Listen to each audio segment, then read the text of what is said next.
Mine. All right, guys, we are live. We're going to give a couple minutes for everyone to get in here. As we do, it's a big day. It's a really big day. What are we doing here, Rylan? Do you want to let the people know? Rylan? Can you?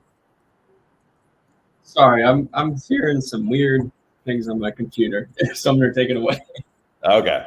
All right, guys, we're here for the launch party. There's 34 of you in here, which is bananas. We just started the stream.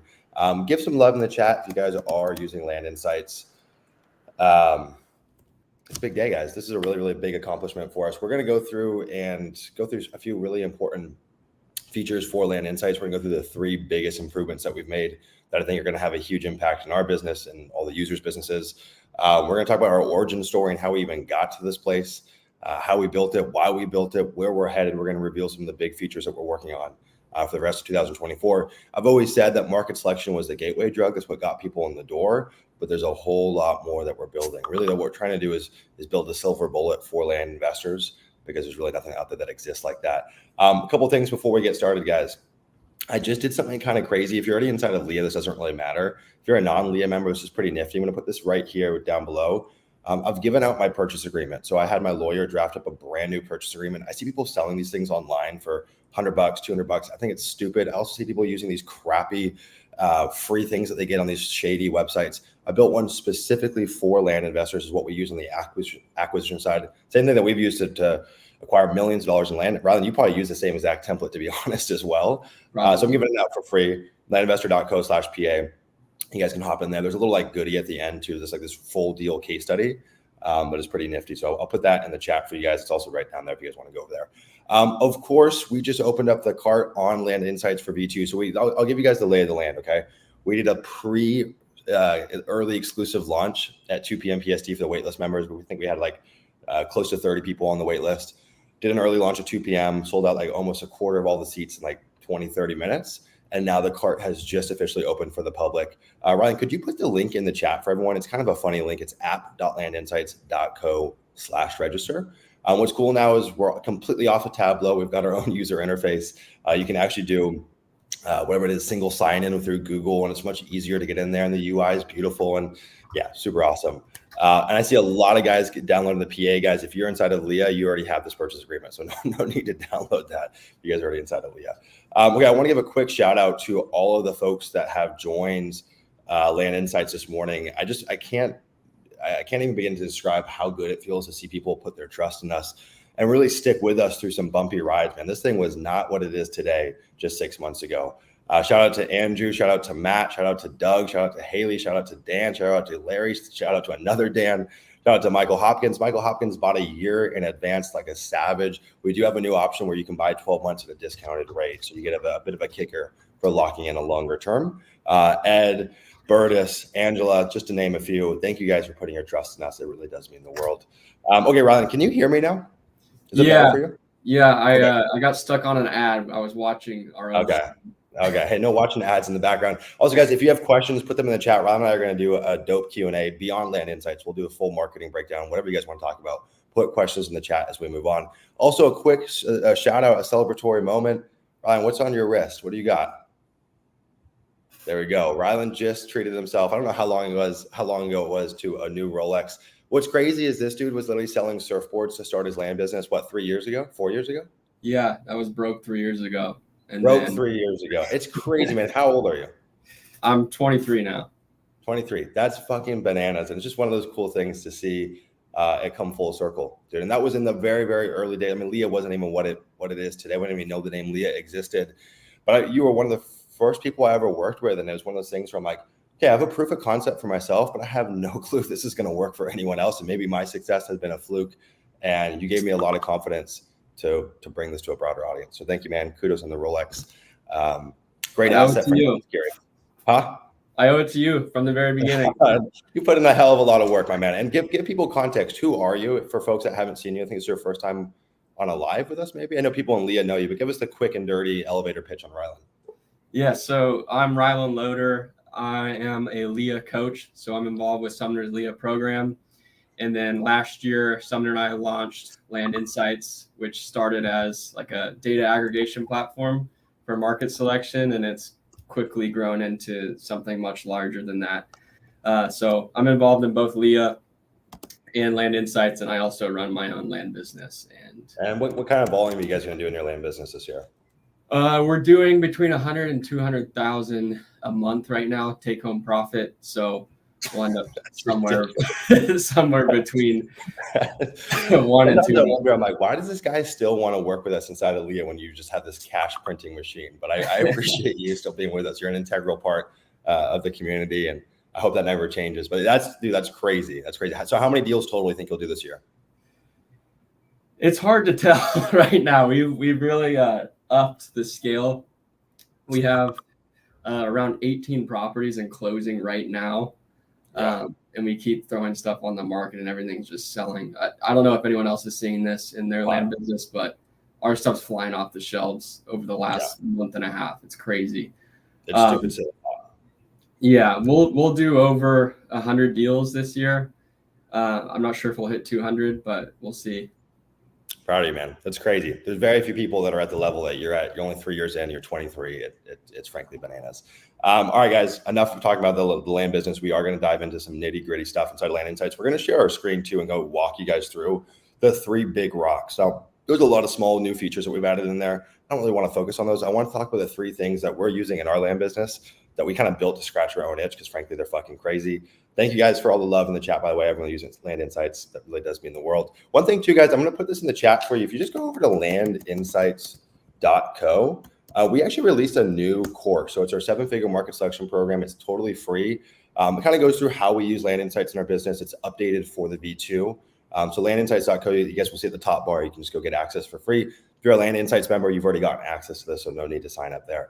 All right, man, let's dive into it. So this is the format we're going to take here, guys, just so everyone has context. One, we're going to go through the origin story, why we even built this thing, how it came to be, because I think it's an amazing story. Like any business, what it was initially thought of as is so different than what it is today. And I think it's just a great entrepreneurial story.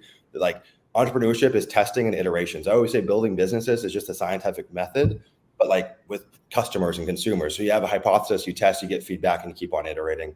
We're going to talk about where it's going, the stuff that we're working on. We're going to go through the 3 big features. We're going to go through Q&A. And we're like literally on this call, we're going to review how we're using it. So it's not like, oh, here's some gatekeeping information. We're not going to show you how we're doing it. We're actually show you guys what we're doing. All right, Ryan, how the heck did this thing come to be? Let the people know. Yeah, so Sumner and I were on like one of the very first LEA calls. I think we had Michael Bull there, Chris Bull there, like all the OGs. And then I was asking Sumner, like, is there any way you're actually tracking these markets other than just like your normal zoom in, zoom out on Redfin and Zillow? And he's like, no, not really, but it'd be cool to get our data in one place. So Sumner and I like pooled funds together, hired a VA, and started tracking how much land was for sale and sold and pending in a bunch of different counties. And we were paying this guy like what, $1,000 a month. It was over $1,000. Yeah. And just for context, we were paying this guy $1,000 a month. And what we were probably aggregating maybe 200 to 300 counties that were being tracked. And we would refresh that data every 30 days. So it was like a tenth of the counties in the US, and it was $1,000 a month. Mm-hmm. Yeah. So it was an interesting way of doing things. But that really is the only way that you can get a gauge on like the pulse of that market, the sales pulse of the market. There's like really 2 ways you can track how good a demand is doing. One being like having insider knowledge. So either knowing a realtor and the realtor's telling you like, hey, I have all these listings selling in this acreage range. You need to get that. Mm-hmm. Or there's the only other really defined method of finding a market, which is like actually tracking the analytics that's given to you. So you could do it on like Redfin or Zillow. So that's what we did. We just would hire a VA to track all this data and put it in one spreadsheet, and we'd like look at it on the monthly basis.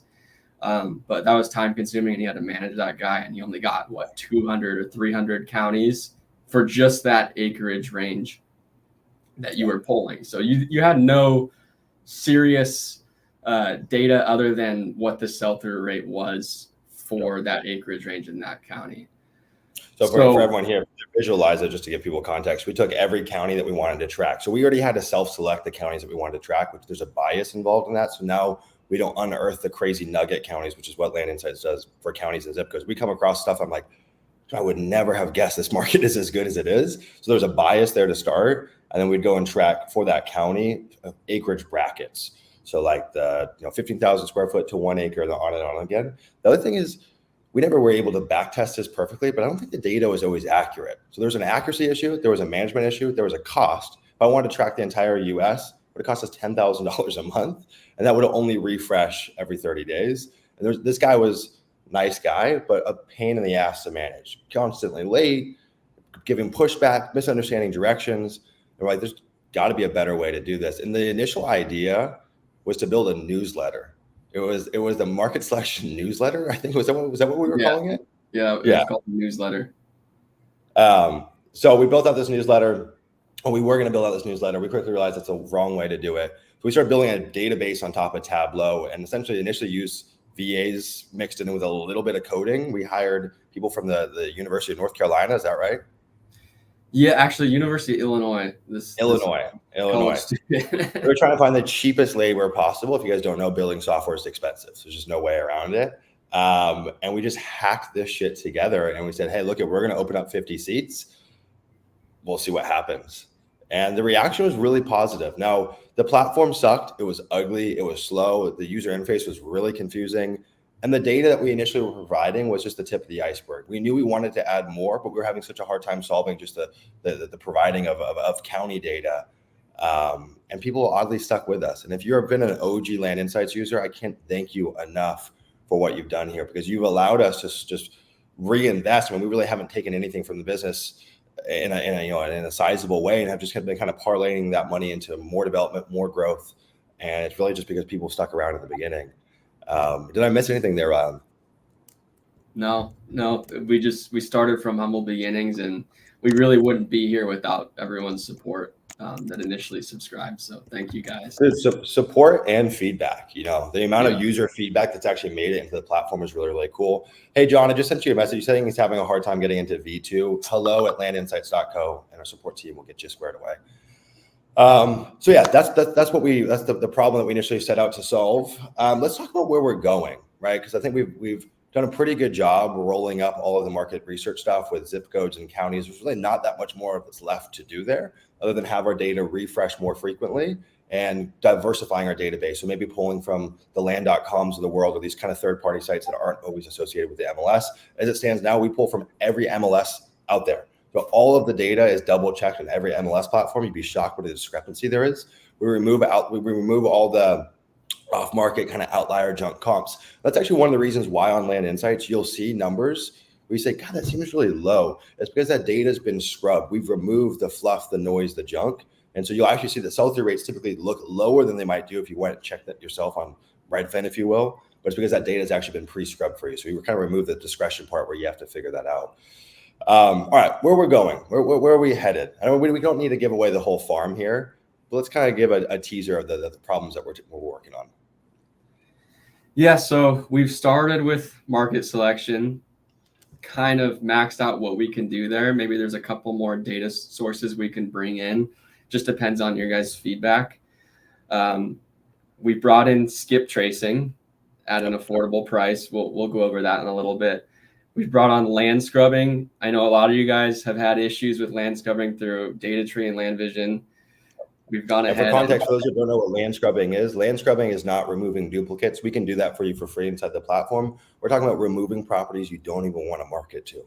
So the fluff, the crap that you're wasting money on marketing or wasting your team's time talking to, you can remove that in a click of a button. And that's huge. Yeah, and it's a very easy user interface to use. So like if you see a house or something, it's an easy click of the button, move on. Like you're flying through this in addition to it tracking landlocked stuff too. So we track landlock, and then you can remove anything else that you want to remove.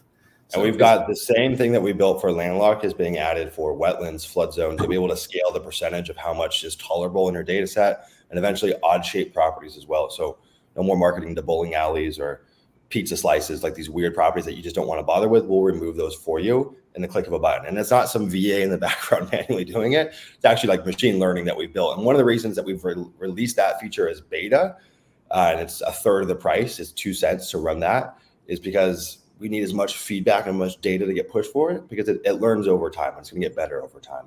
But we're applying that to all the pieces of data that we don't want to bother with.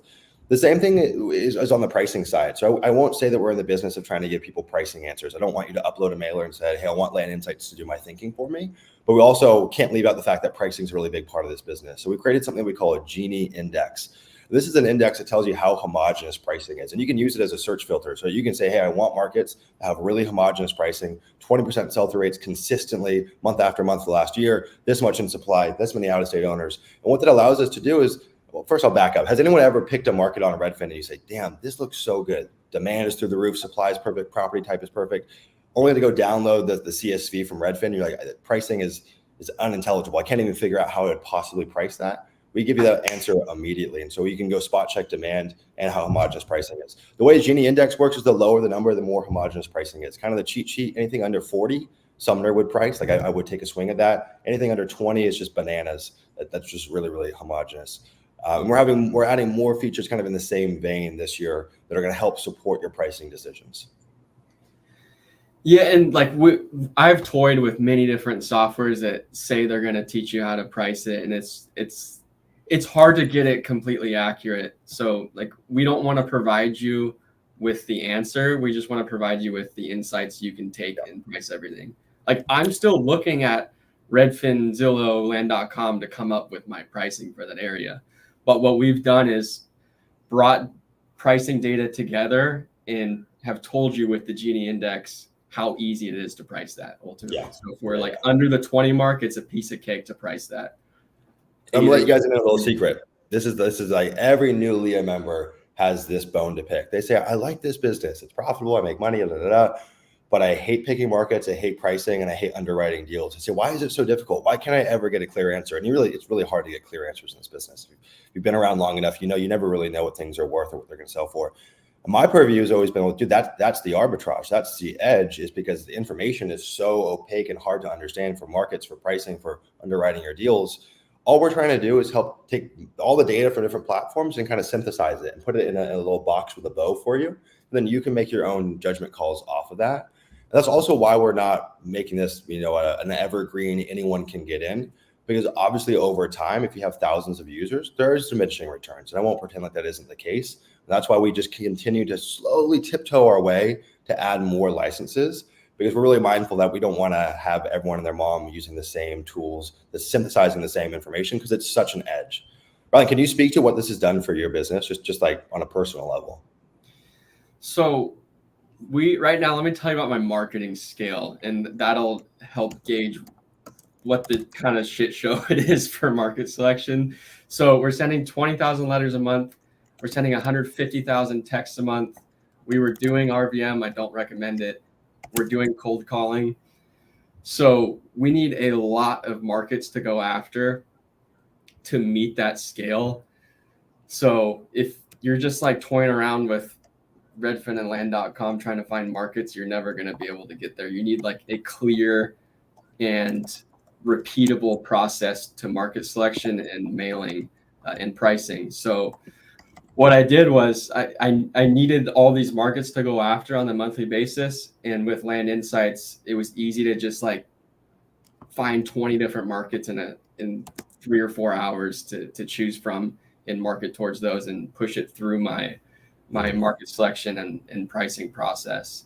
But as you scale up, like you need systems and easy processes to repeat everything that you're doing, because you have to do market selection for every deal you're going to do. So you need to cut costs and you need to cut time in any way possible. So Land Insights cuts time the most, and then also there's the costs on the back end. So like when I say cut costs on the back end, is like our deals are turning over at much quicker rates than they ever did before using Land Insights, because we're choosing. What are your days on market currently? It's about like 45 to 60 days on average. If it's a correctly priced property, if we like if we try to upsell it, it's going to be longer. One person in the group was Tom. I think he was at 75 to 80 days, and it went down to like 15 to 25. Yeah. Don't take my word Before for and it. after, which is crazy. It was a significant amount. Yeah. And then on top of that, a lot of people are seeing increases in response rates on their mailers because they're going after areas nobody ever really thought of. So you're hitting new types of sellers. So people are seeing 1% response rates when choosing markets with us. Dude, we've had, I don't know, half dozen to a dozen people, and there's probably more that just haven't told me, that have taken their response rate on their mailers, just talking about mailers, from like 1/3 or 1/4% response rate total, not just like hot leads, to over 1%. Or some of them are like 0.9, 0.85. There's really no one doing that consistently in the land business. It's crazy. And for you, like maybe you're a new land investor and you say, Sumner, I don't really understand the value here. Like what the hell is this tool? Because if you've never done a land deal, I could quickly see how this might not make sense. There's 3 really big rocks that we solve. There's a few other small ones along the way, but there's 3 really, really big rocks. One is the time savings. So we've estimated that depending on the scale of your marketing, let's just say you're doing 10,000 mailers a month, you should be able to save about 40 hours a month just by having access to this. You can also delegate this to a VA and remove it from your plate entirely, because all a VA's got to do is go plug in your parameters, 10% sell-through rate on a 1 month, and then you can go find those markets. The next thing is unearthing these little treasure troves, these gold mines, these honey holes that no one else is finding, because we're in the most obscure, bizarre bananas markets. And our response rate is ridiculous because of it. Also, because we have the pricing information and we know how homogenous it is, our offers are bang on accurate. So that also helps our response rate as well. Do we work in markets like, how many times has people heard, seller says, I've received 10 this month from other people in the land business. We really never hear that in a lot of these bizarre little honey holes. There was a guy who's a Land Insights user now. This wasn't while he was using Land Insights. This was before Land Insights existed. But he told me in 6 months from one honey hole, he made $1 million in profit. He might even be on this call. I won't name names, but that's fucking bananas. And that is the power of finding these honey holes that are untapped. And there's still a lot of them in the US. The third point, what was I going to say on the third point? The third point, in my opinion, is the pricing data. It's also the higher yield from our marketing because we can remove the landlocked junk. So for anyone that doesn't understand, like most of our data sets have about 25 to 30% landlocked properties or properties that just have hair on them. It depends on the market. It can range. So we can instantly chop off with the scrubbing. Let's call it 25% of our data. So there's a marketing cost because we no longer waste marketing dollars on it. But the real secret is there's a time savings for our team. Let's say you have one acquisition manager that might be able to handle 150 leads a month. If 30% of those people are just crummy leads and they have a crappy property, that's time wasted. Your Pat Live bill goes up and they fatigue. And so we want to only give our team things that we actually want to swing on. Ryan, did I miss anything there? No, I think you're hitting a lot of points. There's okay. So many ways you can take it, but there's a lot of little routes that go in different directions. But for me, those are the big rocks. Okay, I'm going to answer a few questions here. David says, did they say there are training videos for Land Insights V2? Yes, Ryland's been slaving away on a new program. If you go to landinsights.co at the very top bar, you'll see our 7-figure market selection course. If you're a Land Insights user, if you've just signed up, you'll automatically get enrolled in it, okay? Matt says, I'm late to the party. What is your average mailers per deal with Land Insights? Ryland, do you want to speak to that? We're about at like 1,800 to 2,000 right now. Yeah. And what's your average spread? Average spread is 14,500 on our deals. Yeah, our numbers are pretty much the same. We've actually kind of dialed back our mail a little bit in the last year, so we're not sending the 30,000 a month like we were before. It's more like 15 to 20,000. We're a little more reliant on texting. But yeah, we've always kind of floated since Land Insights. I would say somewhere like the low 2,000, maybe 1,800 in some months, and it's pretty much the same. It's like 12 to 13K gross. Our gross is a bit lower. Matt, I'll give you some context just from what we've seen from other Land Insights users. So I know Ben's on Land Insights. He's averaging $50,000 in gross profit per deal that he does. It's 5,000 mailers per deal. It's a 20x ROAS. I think I saw I forget his stats. I want to say they're in the low 3,000s, and he's averaging 25K or 30K. So pretty much everyone inside Land Insights is above a 10x ROAS pretty consistently. Riley and I are kind of actually on the lower end of the spectrum, but also as you push volume, you start having to say yes to lower spread deals. A lot of the folks that are in Land Insights and Leah, they run this business kind of in a part-time fashion. So they might do 1 to 3 deals a month, and they really just cherry pick because they don't have the extra resources for having a team to take on more volume. What's up? To back on that, we run all our deals through realtors. So realtor commissions eat away at a lot of that. And we just have to, because at that scale, we can't be listing our own stuff. So you sacrifice that commission. Yeah. Bertus says, when are you adding Canada? Bertus is not high on our list, to be honest. The reason being is the Canadian market and a lot of other markets outside of North America. I don't know the ins and outs of it, but most of the real estate arbitrage and rules are just not as favorable as the US. And that's why we've got folks inside of Leah that run this business internationally and they buy land in the US because there's just a better opportunity here. So not super high on our list, although we do have a Leah member that joined like a year and a half ago who made like 6 figures flipping a deal in Canada that he got from like a Facebook ad or something crazy like that. John says, purely curious how many total users are on Land Insight, including the launches, allocation, assuming it fills up. That makes sense. Just want to make sure how many people have access to this gold mine. I don't know if I want to give a bang on 100%. It's this number, but at the end of this launch, we'll have in like the lower third of about 100 users. So you can kind of take that and run with it as you will. This year in total, we'll probably get to about 200 users, maybe low 200 users. It's the same thing with Leah. Like our goal has never been growth at all costs, right? That's why we have a 15 seat allocation for Leah every month. Like for me, I'm more focused on quality over quantity for pretty much everything I do. But also I think with Land Insights, like I said, like there is a world where value could be diminished. I want to tell you guys, and this is not a biased answer, it is so much further than you think. The reason I know this is there's markets in the US that I've worked in that every land guru pushes their members to that have literally over 1,000 land investors working at any given time. Yeah, I can still waltz in there and get deals. Right? There's such a timing component to what we do because distress is an acute problem. So it's like in my letter could warm up a seller, and then Ryland's letter the next day gets the seller. So it's give and take. It takes a lot to really see diminishing returns in most of these markets. Now, the cool thing is the markets that we're working in, because they're so off the beaten path, in some cases, there's no other land investors working there. I mean, pull a random zip code in Michigan, I can almost guarantee no one else is working there. And then some of the counties, there might be half a dozen people, right? So just from what I've seen from these really competitive markets, I know there's a really big ceiling. Now, with that being said, John, we're in no rush to go find out what that ceiling is. And that's why for these launches, then we kind of we undersell them typically just to stair step our way up. But it's really, really far away. You have to understand that not everyone has the same metrics. So not everyone's looking at the same exact markets because what we're willing to do or not do is going to be different. Not everyone markets at the same time. Not everyone marketing reads the same. Not everyone's pricing reads the same. Not everyone's the same on the phone. Like there's so many variables beyond just the selecting of the market that dictate your success. Sorry, guys, I'm just going to go through these real quick. Brackdow says he doesn't recommend RVM. Ryland, do you want to touch on that briefly? There's obviously the legal implications with it, especially all the new stuff. I'm not going to go too far into it, but that's one of the things that cause us not to do it. And then just the lead quality is not great. So you may send 3,000 RVMs, but get no deal out of it after like 200 or 300 calls. They're just a lot of tire kickers. And usually if they get your RVM, they got your text or your cold call. Right, so right.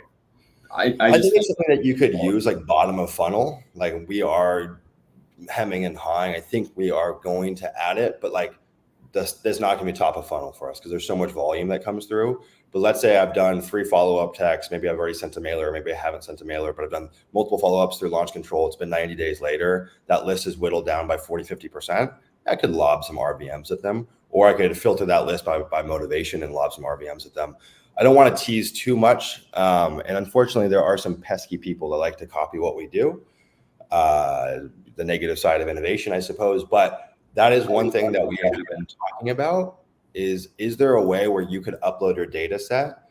And by looking at disparate data and different filters, we could tell you how motivated a lead is and apply like a rating system to it. I think it's a really interesting idea. It's not perfect by any means. Or could we give you the inverse and say, based on these metrics, we actually think these leads are not motivated and you should remove them. It's an interesting problem to solve. Luckily in land, you can still pull a data set, work in a good market and get deals no matter how unsophisticated you are.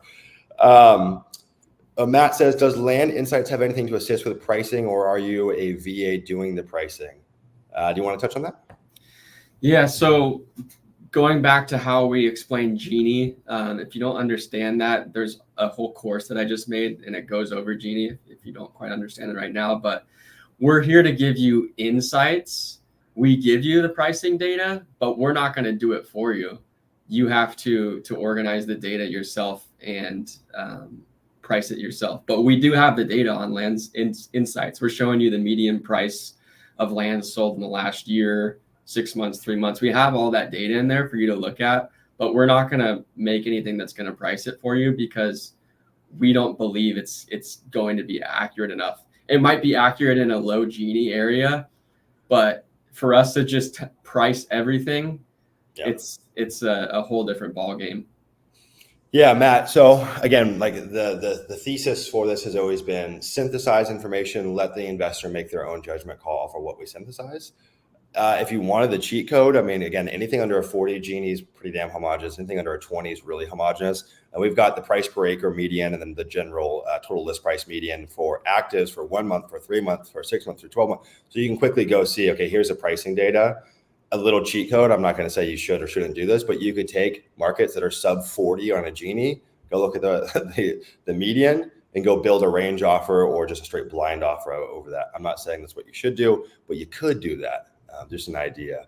Brackdow, do you both do the same 14-day cadence? I think he's recommending or talking about what we do inside of Leah. I do. So we have a 14-day seller cadence for when new leads come in. One of the things that we found is the way to get more deals is to get more people on the phone, and about 30 to 40% of your leads, when they reach out through Pat Live or whatever the means are, you just can't get a hold of them. So we just blow them up until we get a hold of them. And then once we do, that cadence stops. And now we kind of use the context of the conversation to keep on working them. Ron, do you do that?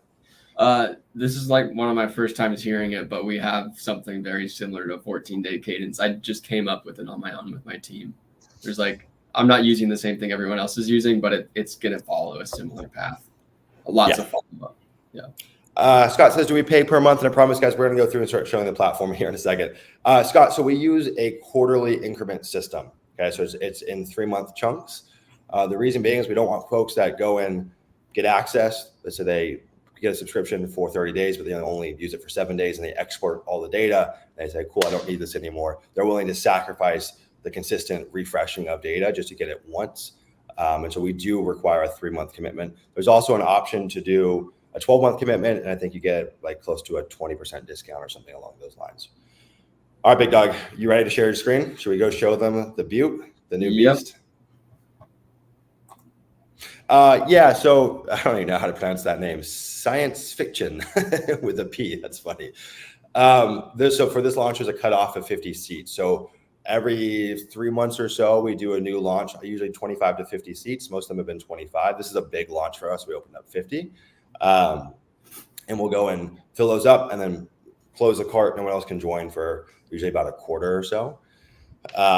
So there will be a cutoff for this launch, and we'll probably have another launch in like the next 3 months or so. One thing to note too is we've got 3 developers working on this close to full time. I mean, I would say 2 of them are half and one's essentially full time on this. And so the frequency of our updates is going to be really, really fast. We're pushing new or shipping new updates pretty much monthly, right? And so a lot of those launches though are going to coincide with big updates, big changes. The work here is not done. Like we've literally just gotten started. The laundry list for our roadmap is long as heck. Really, our biggest issue has been trying to figure out what's most important first and going and actually kind of putting an order of operations for where we're working on. Anyways, I'm going to let Rylan take it away. So 3 big things we're going to cover here. Okay, guys, and I'll chime in the background. One, we're going to cover our new market selection and pricing strategy. Okay, if you're inside of Leah, you know we talk about subdivisions, talk about polygons, we talk about acreage ranges. It kind of makes up how we select markets and how we find homogenous pricing. We're adding a 4th to that mix. We've got new modules inside of Leah in April that are going to go through and show this in greater detail. So if you're in Leah, don't worry. But this has been a powerhouse strategy for us and all the Leah members, or all the Land Insights members rather. We're talking about the actual land scrubbing. So how we can go remove landlocked properties from your data set and only have you working on high quality deals that you'd actually want to pursue, right? Taking swings at deals that you'd actually want to buy in your business. We're talking about skip tracing. We're talking about how we actually use skip tracing in our business and why I think it's important. John, can you please explain average days on market for 3 months versus 6 months versus 1 year? Yeah, so you want to think about days on market as being somewhat fluid, right? What it was last month might be a different number than what it was the month before. So we track it in these increments because it can change over time. So I usually want to see the trend. So what the trend is, I look at what's happening now, call it the 1 month or the 3 month. And I want to zoom out and look at, okay, what was the trend for the last year? Is there a big change in the market? Has it gotten worse or better? Or is this kind of consistently what it does for the days on market? I can't tell you there's one firm number that you should only work in. It is up to your discretion slightly. Some of the days on market can be spoofed because you can have listings out there that are mispriced or poorly listed that do take longer to sell. So you can actually find arbitrage in finding things that have been mislabeled with a high days on market because the actual quality of the listings was so bad. That can be an arbitrage there. All right, let's rock and roll, Ryan. Okay, so what I'm going to do is I'm going to choose the best county and a state, and I'm going to choose the best zip codes in that county. So in Leah, we taught in the past, find a county and then find a submarket in that county. That's a long process. So we've gone ahead and really found like the golden egg of submarkets. And we realized that was with zip code. And I've done a lot of research into zip codes. And basically, the way zip codes were created was to optimize mailing routes. So let's say you're in a county and there's all these mountains and stuff going on. They created those outlines to maximize the mailing routes. So they take into account population and they take into account topography. So what you're going to see is like zip codes are very similar. Like the north side is going to be very similar to the south side. So it's like you may think they didn't really think about creating that zip code, but they did. They took a lot of things into account there. So ultimately, it creates that perfect polygon for pricing. So let's jump into it and choose the best county. Does anyone in the chat want to throw out a state to look at?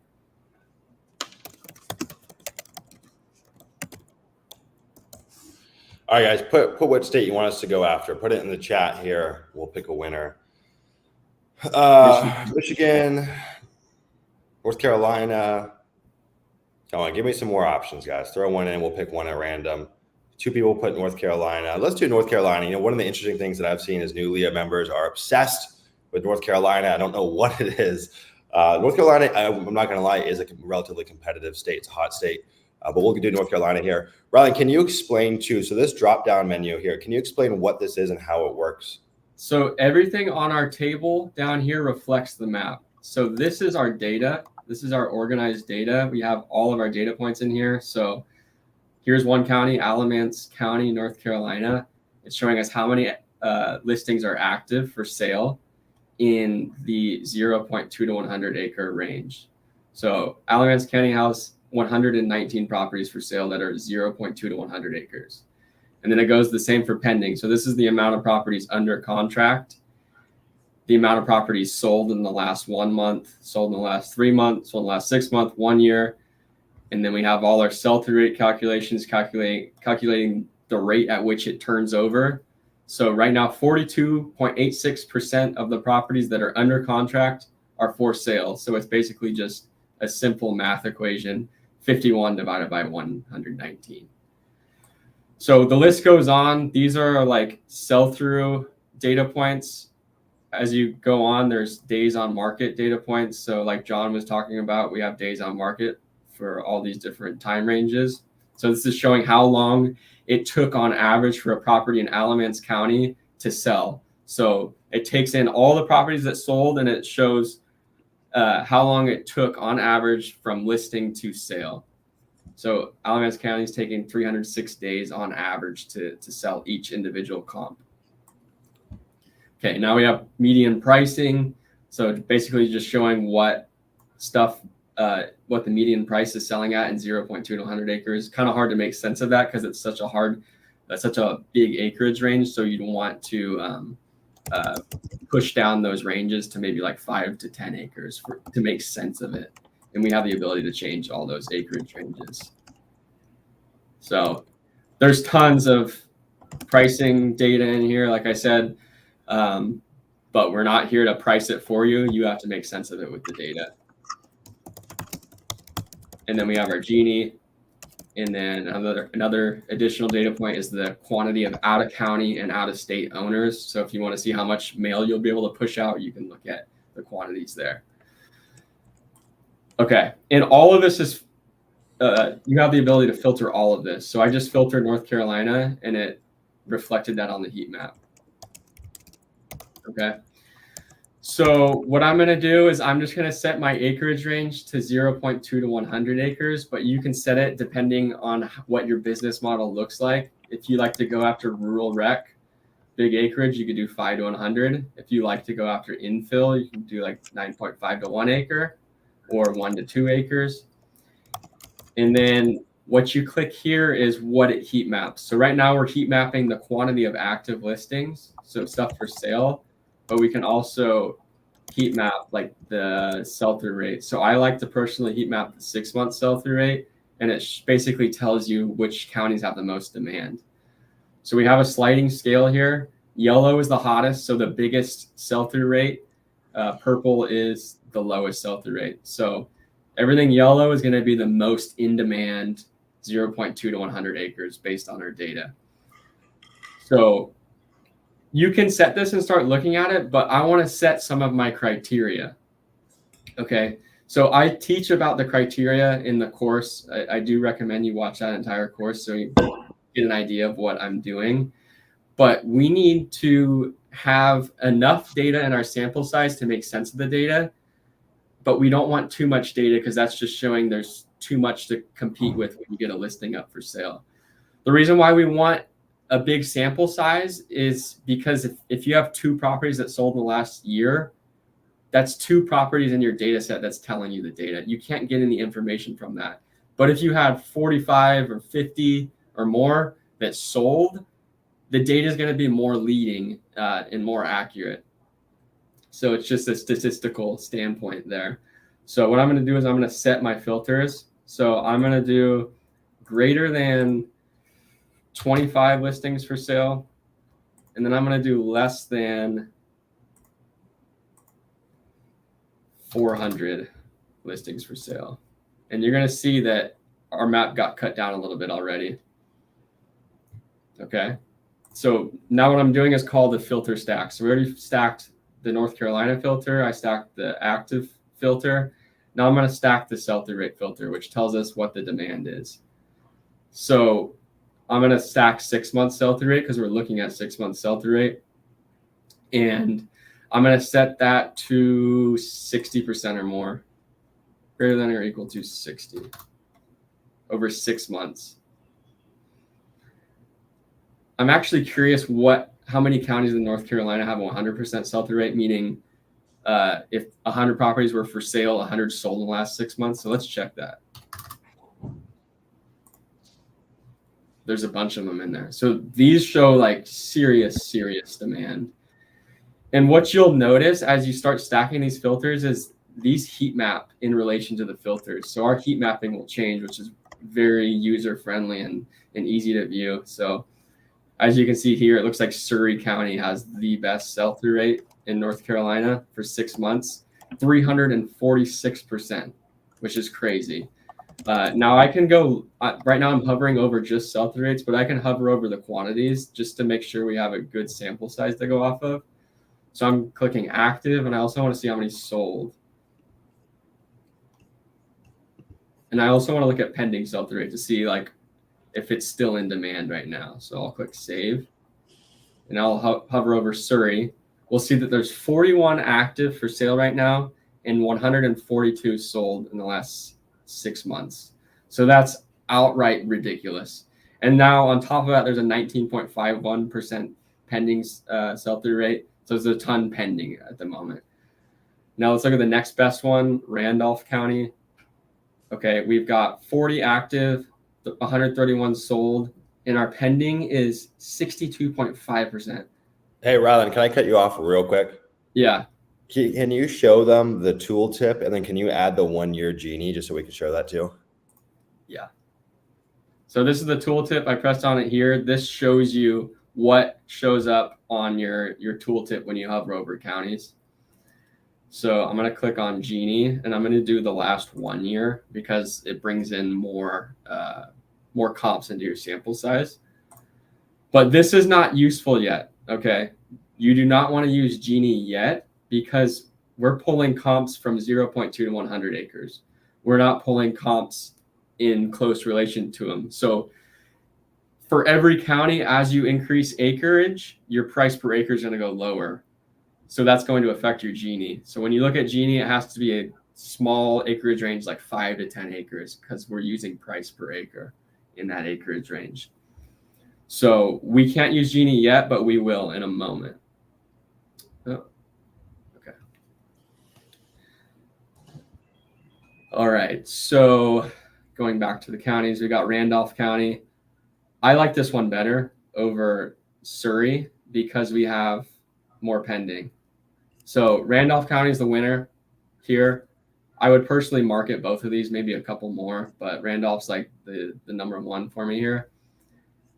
But let's look at Gini. So what we need to do now is, I guess the easiest way to do this is add it. Let's add Surrey and Randolph to our markets. So I'm going to go in here and add it to my saved markets. So I'm going to add Surrey, and I'm going to add Randolph. Okay, so now when I go into my markets, it's going to show all the markets I've chosen. So I've only chosen these two so far, and it's heat mapped here. Okay, so now I'm going to compare these. So let's compare the Gini. Let's see which one is more homogeneous pricing. My guess is that it's going to be Surrey because we're outside like major metros. Randolph's a little closer to the major metros, like I think that's Greensboro and Winston-Salem out there. So I'm guessing this is going to be less homogeneous than this, but let's check the data. So I'm going to move it to 5 to 10 acres because we need to get a smaller acreage range for the Gini to make sense. Now let's look at the Ginis. 32.4, 41.06. So I was right. Because this is much lower because we're outside city limits. If you zoom in, most of the population in North Carolina is located in this region. This is Greensboro and Winston-Salem. This is more in the boondocks, kind of in the mountains. But we have like Greensboro, Winston-Salem up here, and then I believe it's Charlotte, like right down here. So you're in the middle of a few different metros. People are like commuting out there. So that's why our Gini's higher. So I said I liked Randolph better because there was more pending, but Surrey's going to be easier to price. So I have to make the decision here, and I might just pick Surrey because it's going to make my life easier, and maybe I'm on a tighter schedule. Okay, so I'm going to go ahead, remove Randolph from the data set now.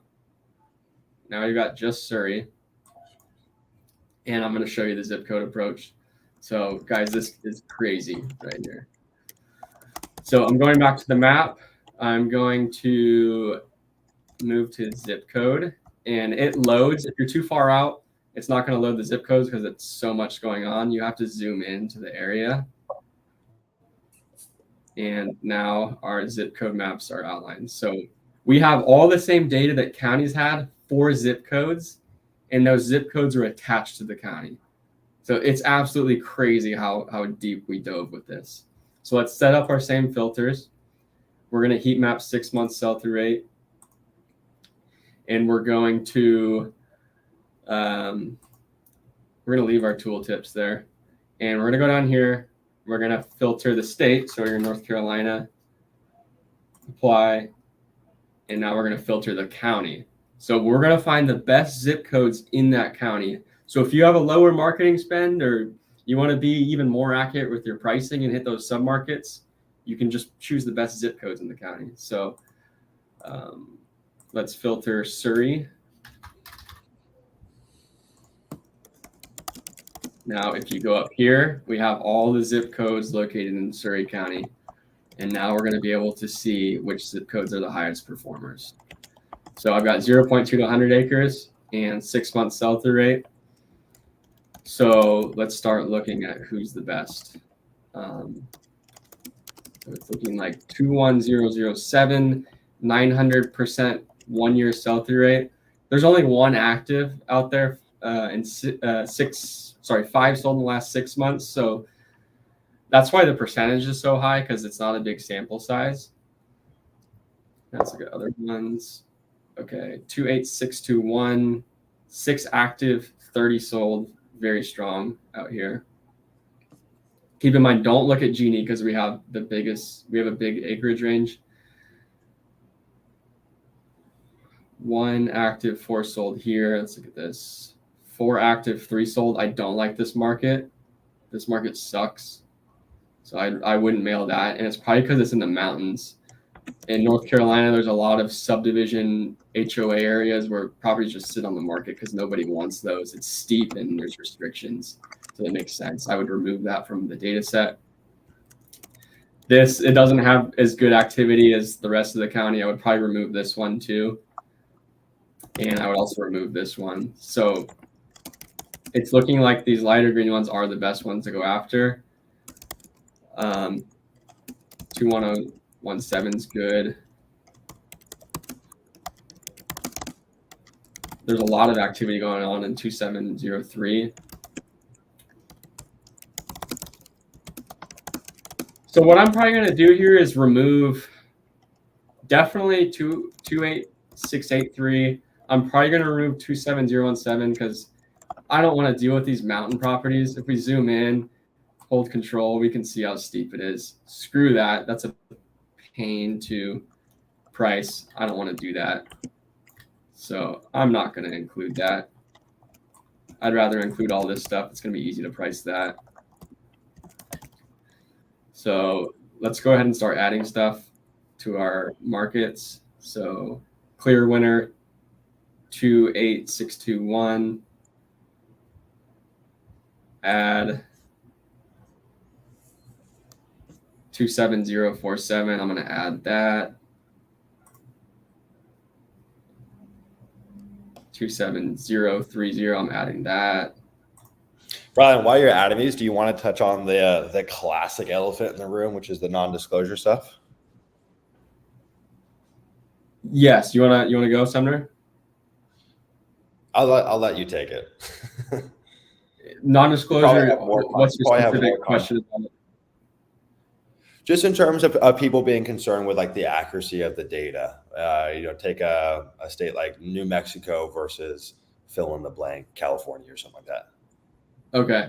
So as you know, there's non-disclosure states. The biggest example is Texas. And what happens in those states is you don't legally have to release the sale or the sale price to the public.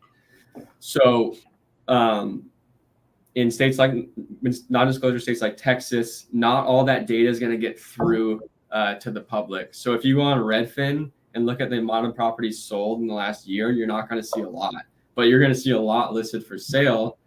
And what happened is not all of that goes through to the MLS. It's not saved. Yeah. So you have to be very diligent before you start doing your research. Make sure you understand which state is disclosure and which state is not. Like Texas, the only way to really analyze demand with Land Insights or anything MLS related is pending. So you have your active properties for sale, that's open to the public, and then you have pending, which is also available to the public. But once it's sold, some goes through, some doesn't. But right now we're in North Carolina, which is disclosure, all that's released. So this is very clear, accurate data. So this shows real pulse. But Texas, it's not quite going to show real pulse other than pending, the amount of properties under contract. And I'll add to that too, guys. I think like that's why context is important. So even knowing what a non-disclosure state is or where they are, you can find a map online pretty quickly. Maybe that'd be a cool feature for us to add in, so it actually shows disclosure versus non-disclosure, so folks that are newer and understand. Look at most states in the U.S., or let's call it counties. Most counties in the U.S., there's about 25% of the sales that happen off market that you never even see. Okay. Some of those slip through. So sometimes you'll see that off market sale that makes it to Redfin or Zillow. They don't show everything, right? So there's a lot of volume that happens that we can't even see. And then in non-disclosure states, we just find it to be that number is even higher. I don't know the exact number, but I imagine there's some counties in West Texas where 50, 60, 70% of the sales happen off market, and you just can't find that data. Because of that, the numbers are going to always look a little funkier in some of these non-disclosure states. The sell-through rates are never going to look as pretty as what you might see in North Carolina. Doesn't mean that they're necessarily bad counties or bad states. And I guarantee you go list a property there, you'd be shocked at how quickly it sells. But you only see the tip of the iceberg with non-disclosure states. And that's a problem no matter what platform. You can do this manually, it's still a problem. So it's an issue wherever you look. The workaround, if we were to solve the workaround, It's not the highest thing on our list, but if we wanted to solve the workaround, the way to do it would be to go buy individual MLS licenses for the different MLSs in all these different non-disclosure states. And we can go get the freshest, most up-to-date data. And that's what realtors have access to and actually see some of that pricing information. So just a little FYI, numbers are going to look lower in these non-disclosure states. And just one thing I was saying inside the chat too, for anyone that missed it, numbers on Land Insights when we talk about sell-through rates are always going to look lower than what you might create manually on Redfin. The reason being is we remove those outlier comps. Or sorry, the outliers as in the off-market stuff. We don't really factor that in. It's just noise. A lot of times the pricing information is so weird. It's like properties are selling for 50 grand and there's this off-market comp that sold for $2,000. And it really screws up the median. It screws up some of the Genie stuff. So we just remove those for you. So you'll see that sell-through rates look a little bit lower on Land Insights. Also, where we're at in this market cycle right now, obviously Land Insights, obviously sell-through rates are fluid, right? So they change seasonally, so from quarter to quarter, but they also change year to year. I would say Ryland right now, even though the market is strong, I think it's stronger than it was a few months ago, sell-through rates are down across the board because you've got winter going on, and I don't think we're like booming like we were in 2021 or what have you. So also understand, you might say, hey, I work in places that have a 15% sell-through rate, but you might have to calibrate what you actually go after because things are fluid and they change. So right now, 15% might read more like a 10% in terms of sell-through rate. That's why we don't want to just give out these cookie cutter hard numbers that you have to stick to because it's fluid. And honestly, we're not in the business of giving answers. It's whatever your tolerance is at your discretion. Did I miss anything there, Ryan? No, I nailed it. All right, let's get back to it. Okay, so I added all my markets and I removed those bad markets that were located in the mountains and showed bad characteristics. So when you add stuff to my markets, it automatically gets added to our little Kanban board for your pricing and your mailer campaigns. So as soon as it's added to my markets, it shows up in the backlog. So we initially chose Surrey County, North Carolina, and then we chose all the zip codes we wanted. So if we're doing a zip code mailer, I'm just going to remove this campaign, and now we have all the zip codes. So we can see what our sell-through rates are looking like from the top level. So we can look at like 5 to 10 acres and it updates in here. So we can look at all the sell-through rates in here. So at this point, we just found the highest turnover county in North Carolina. And then we just picked every single zip code that had the highest turnover inside that county. So this is literally like the best regions you could be mailing in North Carolina right now, based on the statistics. So it was very easy to find that. We used a 3D map to find all the hills and use data to remove anything that looked like it was poor. So now we can simply just go in and price out our mail. So for 28621, Surrey County, North Carolina, we can click on it and we can say, I want to mail this, and then click on it, and then we can say like 3 acres is worth 40K, offer 20K. Like you can just build out your pricing in here and it all stays there. And then we can keep track of when that was added. So we have no added history. So let's say you are going to price it. You're pricing it here. And let's say you finally priced it and it's done. You add it in here.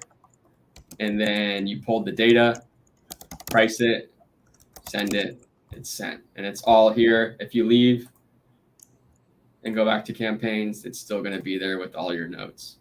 So this is one way. Go ahead. Sorry, bro. 2 things in the chat.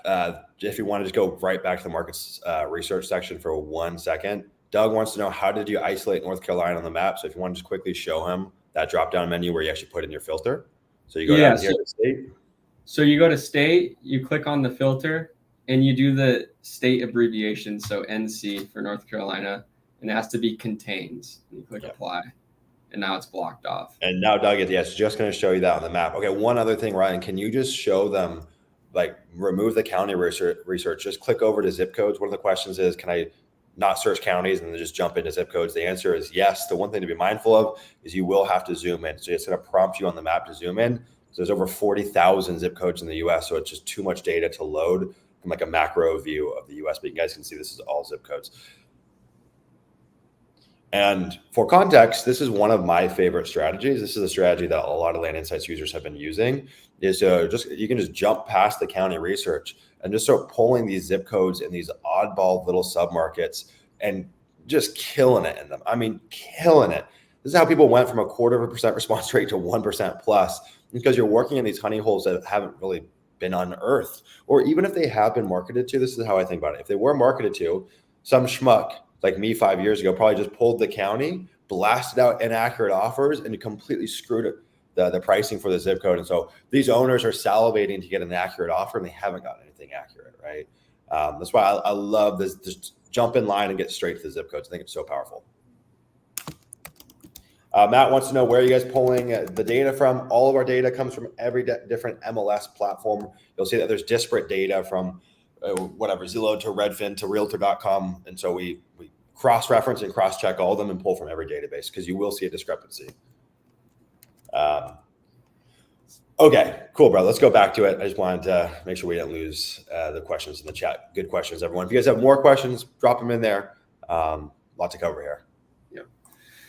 Yeah, so I mean, that's kind of it. This is your place to store your mailer activity and all your notes. And then also what I've been doing is I'll link my Google spreadsheet to here that has the mail all priced out. Mm-hmm. So let's say you send out a campaign and you can't find where that spreadsheet is, you'll have that link to the Google spreadsheet in here, and you can just click on it and open it. So it's super organized.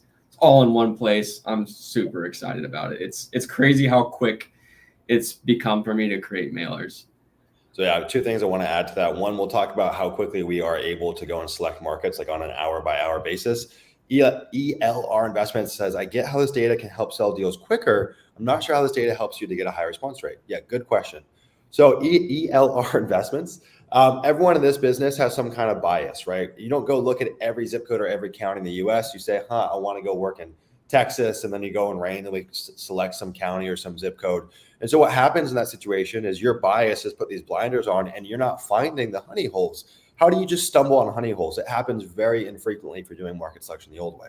So we're able to find these markets that haven't been picked through, or even if they have been marketed to, the person that marketed to it was pulling from a county basis. I don't know any land investor that doesn't use Land Insights that's using the zip code model, because the data is so hard to find. So we can find these honey holes that have either haven't been hit or have been hit with inaccurate offers because people were trying to generalize the entire county and send out offers.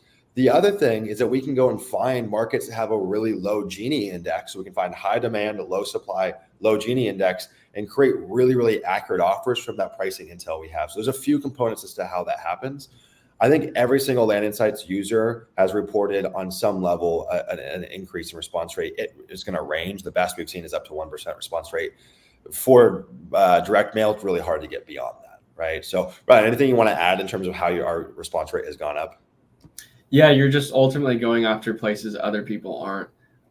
I know I did it before. I'm sure a lot of other people have done it before, but you can go on, search some land investor's name, go on their land.com account, see the properties they sold, and mail it.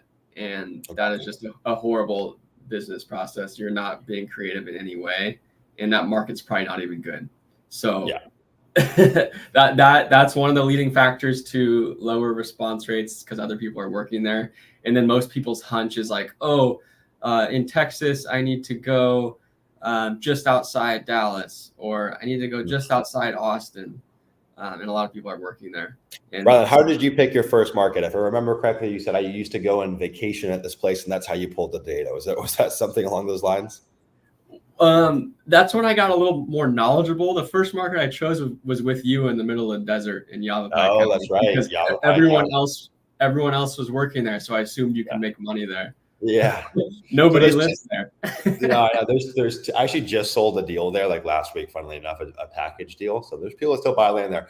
But this is the kind of the two different playbooks that the average land investor uses. One, they ride on the coattails of what other people are doing. They go on land.com and say, wow, this guy's selling land in X, Y, and Z county. I should go work there. That was Ryland's initial approach. Well, the second is, hey, I like this place. I've been to this place. I've heard of this place. I want to look at this place. And their bias leads them to some random county or random state. And it's all just kind of self-selecting bias of whatever's relevant to them. And so you miss out on the big gold mines. I appreciate it, everyone putting so many questions in the chat. I will hit these quick, and then we're going to go through and show you guys how to scrub your data. Thank you for everyone that's been rocking with us and staying on this call. We've got a lot of ground to cover, so we're not going anywhere anytime soon. Berta says STR at the zip code level is partially acceptable. Got to be careful. Yes, context is king, right? So when looking at a non-disclosure state or looking at a zip code, understand that sell-through rates are going to change. So sell-through rates at the zip code level historically are going to be a lot higher than what you're going to see on the county level because there's less active inventory in most zip codes. Okay. So seeing 300, 400, 500% 1 year sell-through rates for zip codes is not uncommon. So just a little FYI. Adil says, do you have to load data in this tool for mailer, or is it just the note-taking functionality? Yeah. So this is all for going and selecting your markets, finding the demand, finding the pricing. And so at that level, it's just a research tool. The second thing that we're about to go through, you actually will upload your data sets. Okay. So the next thing we're going to go through is land scrubbing. So you'll upload a CSV. We'll remove all landlocked properties for you. And the next thing after that is skip tracing. So if you want to get the relatives information, if you want to get the 7 different phone numbers and emails attached to every seller, we can go get all that data with a click of a button. So that is the upload function, but you're not going to upload your mailer to price it, for example. And here you'll still do that inside of Excel. Why is the data different on V1? Why is the data on V1 different from V2? Because we have more money, frankly. It's a very expensive problem to solve. I know it seems weird. You're like, dude, how could that be difficult? Well, if you factor in zip codes, there's 40,000 zip codes. If you factor in counties, there's 3,000 counties. You factor for every one of those, we're pulling multiple data points and multiple acreage ranges. You're pulling millions of data points every single month. We have to go and get that from multiple databases and cross-reference them and get it into the system in some intelligible fashion. And we have to do it without requiring a ton of manual input because it's just an impossible task for one person or even a few people. So in the beginning, because we didn't really know what we were doing and we didn't have much money to invest in it, we were just pulling from one database. There was a little more of a manual element to it. It was a lot slower. So Ryland, do you know the speed difference from how we're pulling now versus when we first started? When we first started, it took multiple days. Now I think it's hours. For pulling our data? Yeah. Within the hour. I'm about to pull it right now. We haven't even been on the call for. We've been on the No, I'm talking about our land insights, all the actual data within land insights. Oh, the pulling it together, that takes MLS data. Yeah, so V1 versus V2, what's the speed difference for us? It takes about 3 days right now. And before we had to start prepping like a week in advance. Before it took 15 days. Yeah. And that was just for county data. So that's the other thing. We're pulling from not just county data anymore. We're getting you pricing data. We're getting you zip code data. So yeah. David says, I get there is a training for this. Is there a spot to talk to other users, get questions answered as they emerge? Yeah, David, it's a great question. So one thing I forgot to mention is every single month we do a land insights call. So it's the first Tuesday or Monday? First Tuesday. First Tuesday of every month. So it's a land insights call. We go through and answer questions. It's also just a marketing call. People share what they're doing, what they're working on, what's working, what's not working. So I think there's some alpha to be gained by just being in that room and just having conversations with other high-level investors. I guarantee you if someone's a land insights user, they're pretty high level. Otherwise, why would they be investing in a tool like this? It doesn't make sense in the beginning, to be totally honest. Also on our website, we have something called intercom. So you guys can send questions, comments, feedback, concern through the intercom, and you'll get a response from our team in 1 business day. So we have a kind of a support function. We may be working on something else that's more community driven. I don't want to make any promises yet, but it is something we've been noodling on. Okay. John, what is your best practice on comping by zip codes? Are there, and then pulling comps by zip code or analyzing the data pricing all inside Land Insights? But I think we touch on some of that in the new program. Yeah. Yeah. So I'll briefly touch on it. If it's a low Gini, I'm just pricing per acre. If it's a higher Gini, I'll do a range offer. And flat across the board, I don't sub-market anymore. Yeah. I choose that zip code and price it by acre, do a range offer. Yeah. And then JD says, can you add a table for acreage ranges within the note-taking app? I don't know if I understand that fully, Ron. Do you picking up what he's putting down? I think he's asking about note-taking and like pricing. So let's say You wanted to price 1, 2, 3, 4, 5 acres. I guess they're asking if there's like a Excel function to it, and no, it's just a notebook. So it's not like an Excel table; it's just notes. One other thing too that I forgot to add, slightly on a tangent, but every single Land Insights user that joins also gets an onboarding call with our team. It's got a kind of a new feature that we've added in. Really, my biggest fear for Leah and for Land Insights is there anyone out there that doesn't know how to engage with the resources that we've created? I know our resources are best in class, but I'm like, what if there's someone out there that doesn't know how to join a Zoom call or do X, Y, and Z? And that literally like petrifies me. It's the same thing with Land Insights. What if there's someone that doesn't know how to interface with the platform and get the most value from it? So we do our monthly calls, get all questions answered, and really just to hang out. And we also do an onboarding call with Ari. Ari's working with us on the Land Insights side. We've got 2 people inside of Land Insights that came directly from Leah, and I guess actually 3. I guess Rylan came from Leah in a roundabout way too. And so it's so cool to be able to work with the folks that are inside of our community. Small world, kind of funny story. Ari, myself, Rylan, all from the same hometown. Didn't really know each other. Rylan and I kind of knew each other. My dad was his mountain bike coach, oddly enough. But Ari's from the same hometown as us, 831. Shout out. Okay. Let's get back to it, Ron. I don't know if we want to actually go and pull the data. That might be a little dry, or do you want to go full cycle, pull the data, scrub it, skip tracing? I can pull it really fast. I have it all ready to go. So let me pull it. Okay. All right, go pull it fast. So guys, we're going to go through and show you how we selected the market. We're going to show you how you pull the data on data. 27041. 27041. So we're going to go pull a zip code. We're going to go upload that after into Land Insights and remove all of the landlocked properties. We're going to go skip trace it. So we get multiple owners' information, relatives' information. We get their age. We get if they're deceased. We get every phone number or communication channel associated with them. So emails and landlines and cell phones. And we can do that for LLCs. We can do it for trusts. We can do it for individual owners. So there's really nothing that we can't go and find. I like this, obviously, for texting and RVMs and cold calling. That's obvious. But the little nugget that we've been using is when a seller goes dark on us and we're still kind of in the cycle trying to get the deal done, boom, I can go get their relative's phone number. I can go get a new email address. I can go reach them from a different angle. Sometimes they block your number. I'm like, well, cool. I'm going to go get your other landline or your other cell phone. And it allows us to re-engage folks. We also use it for creating easements. So calling neighbors to create easements. We use it for trying to dispo to neighbors, so actually selling our deals to the adjacent properties. And then, of course, we use it for skip tracing, for our texting and cold calling. I put about 70 to 75,000 data points a month through that. Rylan puts even more than me. Rylan, how much data do you put through there? Through what?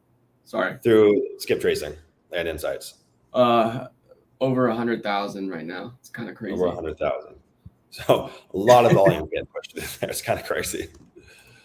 Also, thank you guys for everyone who's joined Land Insights on this call. Seriously, this is not like some marketing pitch or baloney. It really does mean the world that you guys put your trust in us. Obviously, this is, in the grand scheme of things, a very new tool, a very new platform. And even from day one, people have been rocking with us and putting their trust in us when we really had nothing to show for it. And it really does mean the world. My belief has always been I grow my businesses through cash flow. So I don't want to go take loans or get financing or stuff my own money into businesses. We started with a little seed and we did pull from our own business as a seed. But really, we've just reinvested anything the business has made to continue to grow both the platform, but also provide better services. I mean, running those monthly calls and having an onboarding team, like that all costs money, right? And so I thank you guys. Really, in a weird way, the growth is fueled by you guys and the improvements are fueled by you guys. So really appreciate it. All right, guys. So I just pulled the zip code that I wanted out of data tree. I just chose the most likely people to sell, out-of-state owners. It was like, I think it was 3 to 50 acres. So we're going to go ahead and scrub the data because we want to remove the stuff that we don't want to mail. We want to get a brief look at every mailer we're sending. So I'll click start a new scrub. I'm going to pull in my CSV.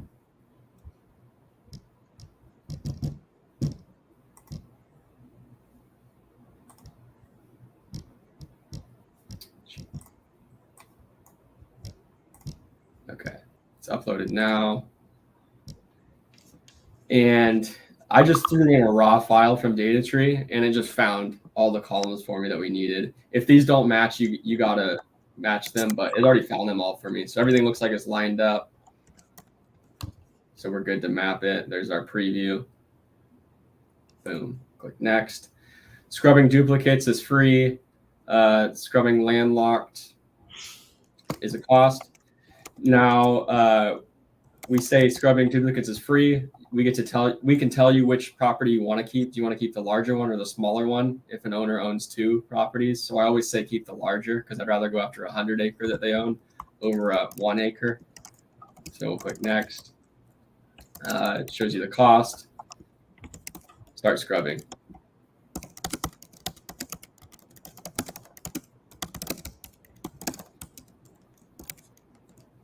All right, so you got to refresh to see the progress. 34% done. So it's very fast.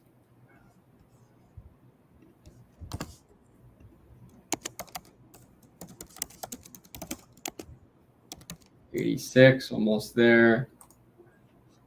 Boom. All right, it's done. View and download. So now we can go in and view all our results. We have an AI feature that identifies if it's landlocked or not, and you can choose which you want to see. So I can click, I want to view all, and we can pick out what we want. So our tool identified a road, and as you can tell, there may not be an easemented section, but there's a road going back there, so it's clean. So we're going to keep that in our data set. If it looked like it was landlocked, we'd mark it as landlocked. Well, I want to hit pause real quick, guys. Matt, to answer your question, this is a really important point. So what we're doing here is we're going off what's called physical access. So we're just verifying that there is some road there. Usually if someone spent the time to create a real road, whether it's private or county, there's probably an easement in place there. To actually go and understand the legal access side of things, that's going to be inside the deed and the legal description. It's impossible to go and aggregate all of that information in one go. So there are going to be landlocked properties that have no physical access that might have an old boundary easement from 50 years ago. Wouldn't be able to tell that here. And the same lane is going to be much more of a smaller percentage of the time. There may be some properties where someone built a road and a legal easement doesn't exist. That is 1 in a billion. Like that is very, very uncommon. But what we're looking here for is physical access. And 9 times out of 10, physical access is correlated to legal access, but there are some outliers. The main outlier is going to be, hey, there's no physical road in there, but there is a legal easement. To be honest, you can make money on those deals, but it's not the bread and butter of what we do. I'm going to be honest, we probably buy one of those deals every year or 2 years. So it's a very small percentage of our data sets. And you have the option to add or remove that if you want. If you want to go after landlocked stuff that you think is worth going after, go ahead and mail it. It's really easy to see it in this platform. I'm gonna take a screenshot of ELR Investments idea. That's actually a phenomenal idea. No, it doesn't exist currently. He says, hey, what if we could go and pull the data to where it shows if there's an adjacent property owned by the same person and that one has road frontage, it would flag it and say, look, you could buy that adjacent one and also get access. That doesn't exist currently. Seems like a simple thing to do. It's a really tough nut to crack for thousands of data points, but it is a good idea. And it's so good. I'm actually going to take a screenshot of it and write it. Yeah, that's a great idea. And look, guys, here we have a landlocked property. It didn't track any roads. I personally don't see any roads, and it's marked as landlocked. So there we go. That's our first landlocked property. Okay, so if I wanted to go after it, let's say I wanted to go after the easement, I can mark it as accessible, and then it just changes everything, and now it's accessible, and that'll show up in our data set. And so after we go through all this, it's really easy to just keep clicking, and going through everything. We can go ahead and export the data set. Now we can export either all of them, and it'll mark our Excel spreadsheet with landlocked yes or no, or we can just export the only road access ones. It's up to you. So I'm just going to go click only road access, and I'm going to click download CSV. So only clean results. And it pumps out a CSV for us. Boom. We have our data tree ownership records, and we have the landlocked indicator. So these are all not landlocked. So they're ready to mail. All we have to do is clean up the Excel spreadsheet, price it, and send it off, and we're done. Let's go through the economics behind this, Rylan. Do me a favor, guys. Put it in the chat if you're scrubbing landlocked properties as it exists currently. The vast majority of land investors aren't. I'd say probably a third of Leah members are. It's difficult to do if you don't have a team, right? But I want to go through the economics of what we've seen. I want to give a cool little story. I wish I remember the exact numbers. I think I do remember the numbers. Okay. There's a gentleman named Anthony Reese inside of Leah. I've cited this example before, but frankly, it speaks to the crazy power of scrubbing. Anthony Reese is a savage. Okay. He joined Leah like a little over a year ago as a bartender in Northern California. No real estate experience. Joins Leah, super skeptical, by the way. He's like, this business seems like a fucking scam. You seem like a scam. I'm like, this just doesn't seem real. Comes in, he's super methodical. This guy is like, takes his time on everything. Nothing really misses his purview in his land business. He sent 14,000 mailers last year, okay? 14,000, about $7,000 in marketing spend, and netted, after everything, I think it's like 220,000, somewhere in that ballpark. And I asked him, I'm just like, dude, how did you do that? No, the obvious things, he's good with sellers. He takes his time, he follows the stuff we teach inside of Leah, obvious. But he says he spends, I forget the exact number, like 10 hours a week manually scrubbing his own data. He only sends marketing to the deals that for sure 100% he would want to buy. He manually removed all of them. Now, most people aren't going to do that, but it speaks to the wild efficiency of his marketing. He was only taking shots on deals he'd want to buy. Now, most people like Rylan and I and other Leah members that are more advanced use VAs to do this.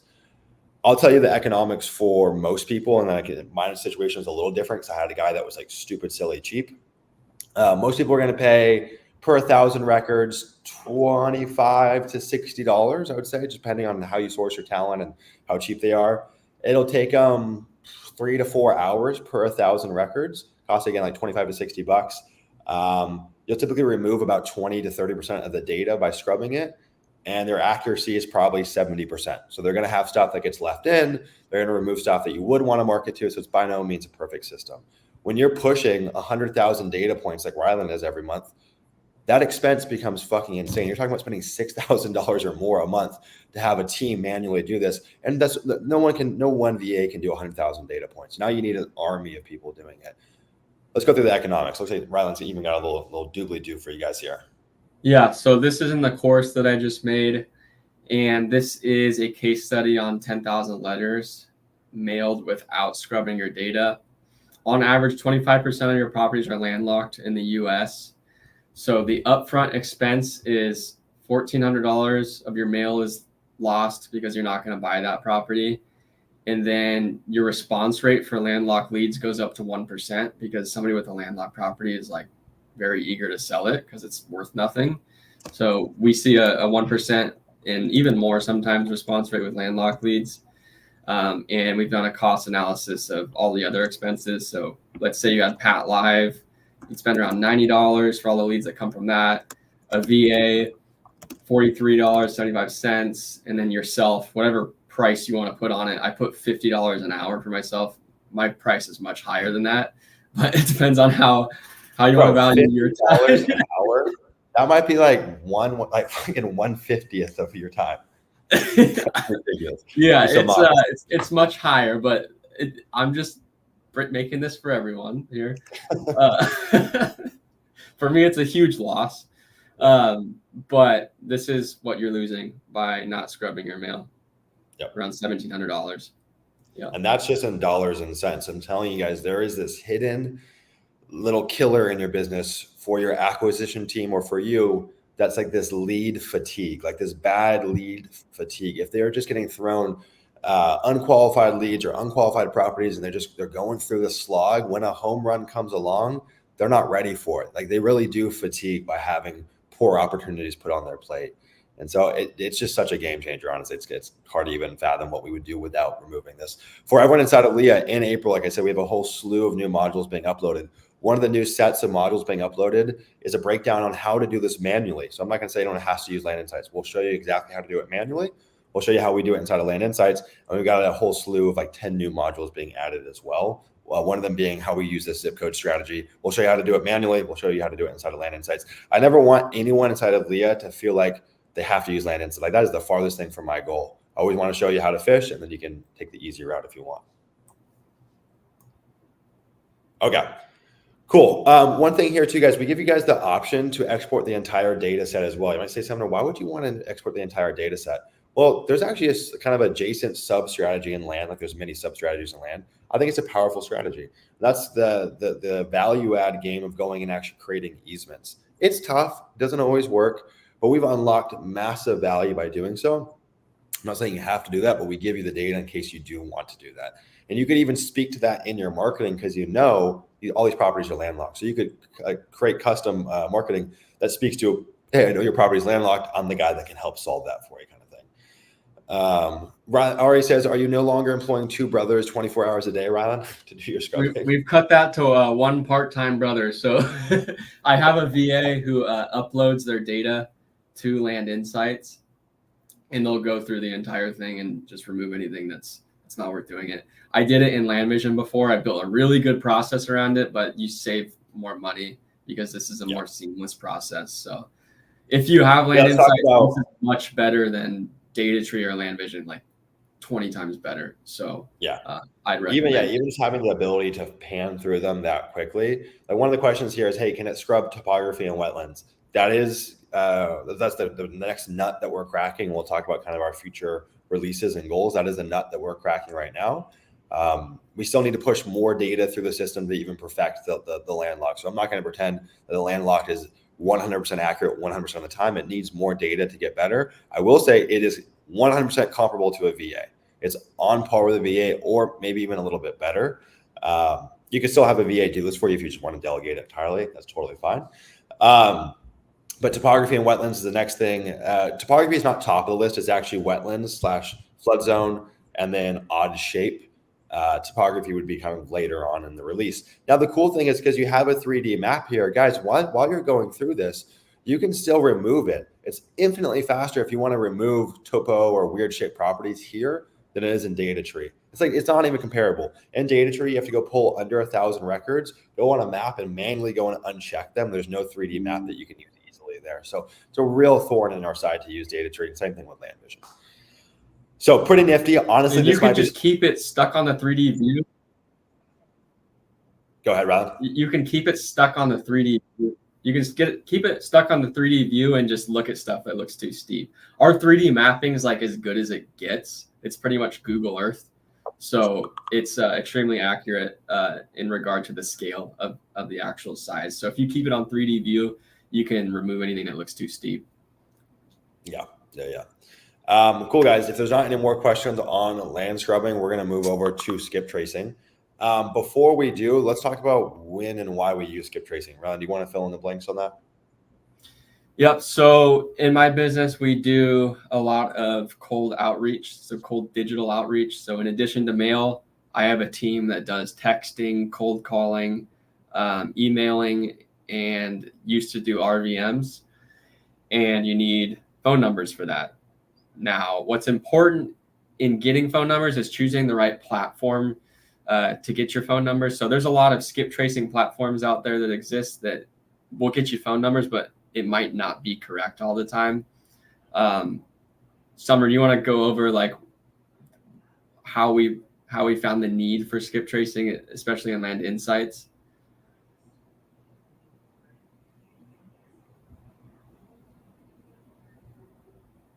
You there? Oh, okay. I'll keep going. Okay, so basically you need to skip trace records to get phone numbers from all your owners. So let's say we just pulled that zip code and we wanted to text or cold call everyone. We need phone numbers from that. Now it's important to choose where you get those phone numbers from because there's basically a bunch of these databases that exist. Some are good, some are bad that pull phone numbers. But it's important you choose a database that pulls every single skip trace database together and cross-references them to make sure you have somebody's phone number. So the skip tracing database we have is extremely high quality and an extremely low price because we have the scale Land Insights, the users themselves. So we're able to get a really good price for everybody because there's so many people using it. So in some places, let's say like direct skip, it's 11 cents. In Land Insights, it's 6 cents per record, no matter what your quantity is. So if you skip trace 3 properties, it's going to be 18 cents.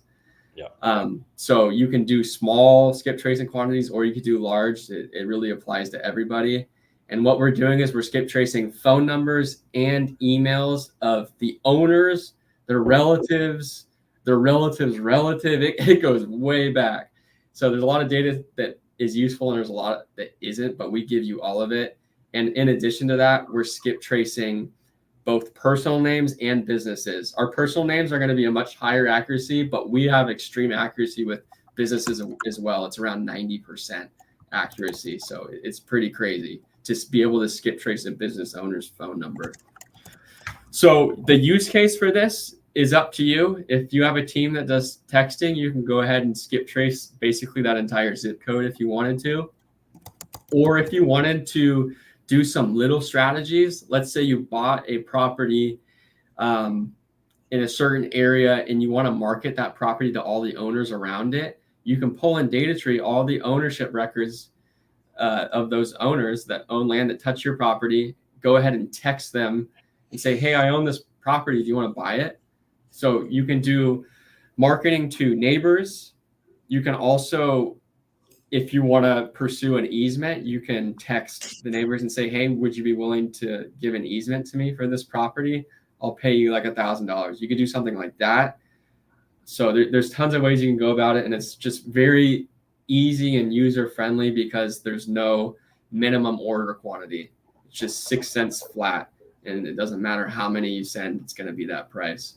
2 things to add to that, guys. I don't know if anyone here has skip trace before, but the common strategy is that you have to go buy credits in advance. So it's like, hey, just like with Rocket Print and Mail, lock in this price, put $5,000 down, and then work against the credits that you pre-buy. We don't use a credit system. We also, like Ryan said, we have no minimum.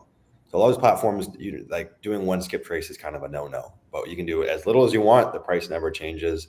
So pretty cool. And as we push more volume through this system, our goal is eventually over time to get more and more competitive with pricing. The way it works, to be totally honest, you got to push millions of data points through all these different services to ever even get close to getting at their cost or whatever it may be. So our goal is not just to be at 6 cents forever. And maybe at some point we have a tiered system and there's a price break.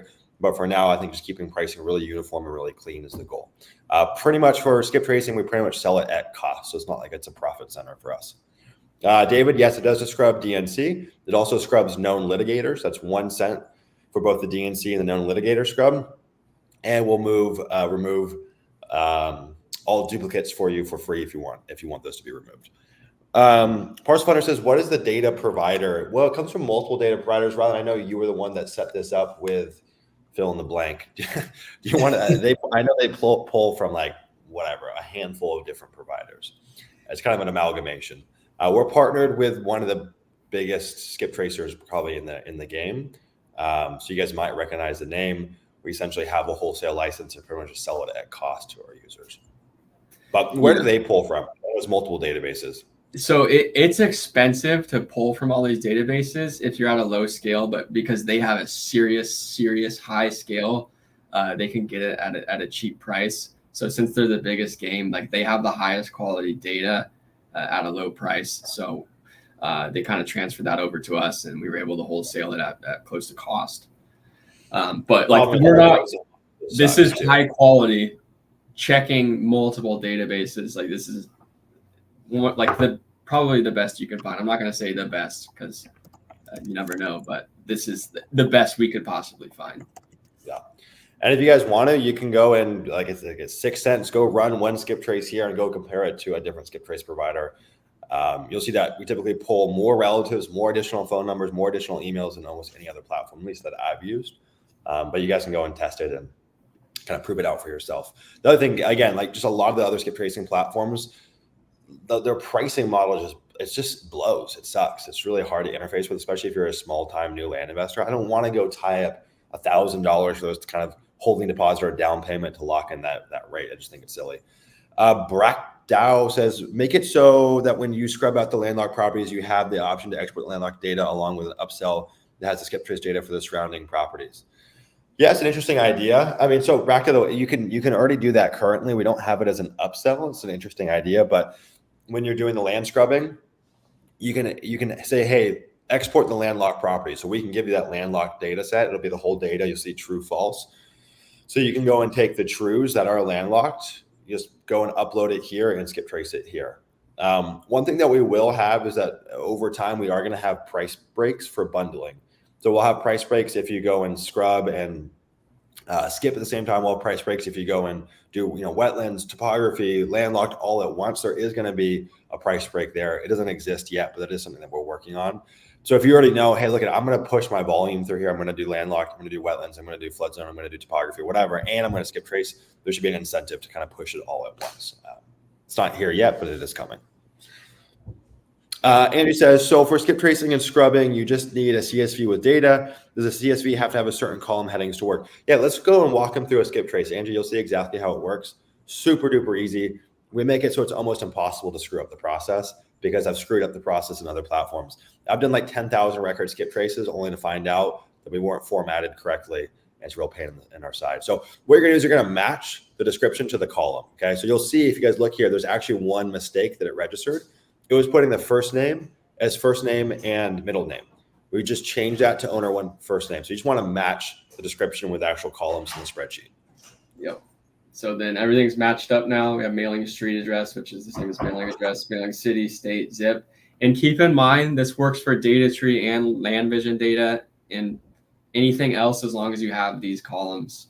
So you need these columns of data to do skip tracing. If you don't have it, you're not going to get good results. So you need to make sure you have these. But data tree and land vision, the two main sources everybody uses in land, they work. And it works the same with land scrubbing. You need certain columns in order to do land scrubbing, and data tree and land vision have those. Yeah. Okay, and before this next part is about to blow your guys' mind. So I don't know if anyone here has ever skipped trace.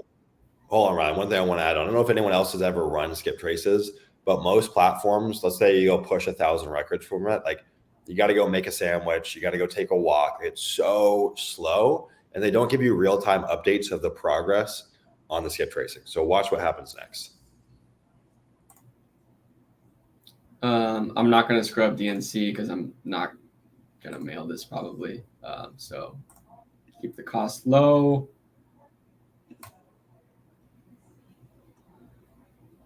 Okay. And it's live. We're already at 39%. It's almost done. It's so fast. It's crazy.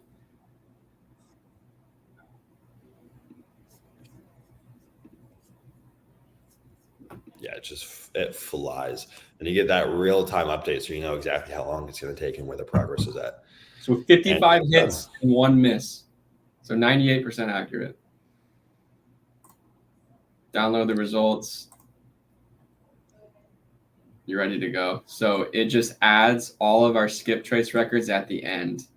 So any data we had from data tree, that's all at the front, and then skip trace is added at the end. So I just got to find it. Okay, there it is. So there's phone 1. Phone 1's always the most accurate. Then phone 2 is the second most accurate. Phone 3. And then it just keeps going on and on and on. We have emails. And then we have all the relative contact information. Like if you want to get a hold of somebody, you can do it through here. Let's say somebody ghosted you too. A seller ghosted you and you wanted to like maybe call a relative. You could do that. I've never gone to that extent, but if you're really that gung-ho about a property, you can try it. I'm going to give you guys a real world example, Ryan. I'm going to talk about actually something that literally just happened in our business today. So we had a deal that we were selling in Texas. There was probably $40,000 to $50,000 of spread on the deal. So pretty darn good deal. We got a buyer, we go pass it off to closing. We're in the closing process, and it comes back that there's some document that was signed incorrectly X amount of years ago. The person is still alive. We did a little bit of sleuthing. We found that they actually have a GoFundMe. They unfortunately have a terminal illness, which is super sad. But I can go and start finding the relatives' phone numbers off of the information that we have and start calling the relatives, because the problem is the seller that we're working with isn't on good terms with this person, right? So we kind of have to start playing family mediator. Doesn't always work. It can be an uphill battle, but when you've got $40,000 or $50,000 on the line, like you should be throwing everything you've got to get in that deal across the finish line. And sometimes that means being the family mediator or sleuthing and hunting down relatives. And this is exactly that.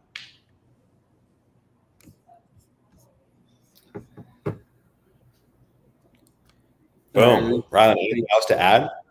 Nothing to add. We can go through some more questions. We're going to go through some more questions. One thing that I want to just show people just briefly while we're in here. So you can show them the request a feature section. So if you guys have feedback, requests, don't email them. Please go and use the request a feature inside Land Insights. So at the very bottom left-hand side, you can see that. Just go and submit whatever feature request. No idea is too crazy to submit, okay? So feel free to submit them, but please submit them in the right place. Please make sure you submit them through here. And also the course has access here. If you want to go watch the course and you're a user, you can simply just click on the course and it'll take you there. Yep. I'm not going to what else? Any other? Yeah. Any other nuggets we want to cover here, Rylan? I think that's it. There's tons more, but it would take all night. Yeah, there's a lot more to cover. I think those are the three big rocks. Also, we're almost creeping up on 50% sold out. I think we're in like the, 20 something range. So if you guys want to get in, I'll put the link in the chat. I'll just give you guys context. So this is usually how it goes, okay? All of our launches have played out about the same.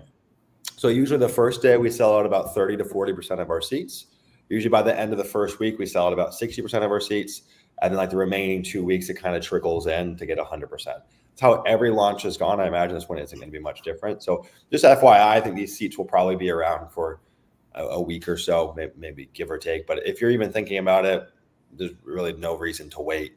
I don't know why people are procrastinate. If you want to get access, now's the time to do it. I also imagine that with V2, demand is going to uptick because there's so many new features here. Yeah, David, good question. The deposit we paid holds our seat for how long? So we sent out an email to everyone on the wait list, and I think we still have like another 10 plus people on the wait list that haven't secured their spot yet. So everyone on the wait list got an email at 2 p.m. PST today.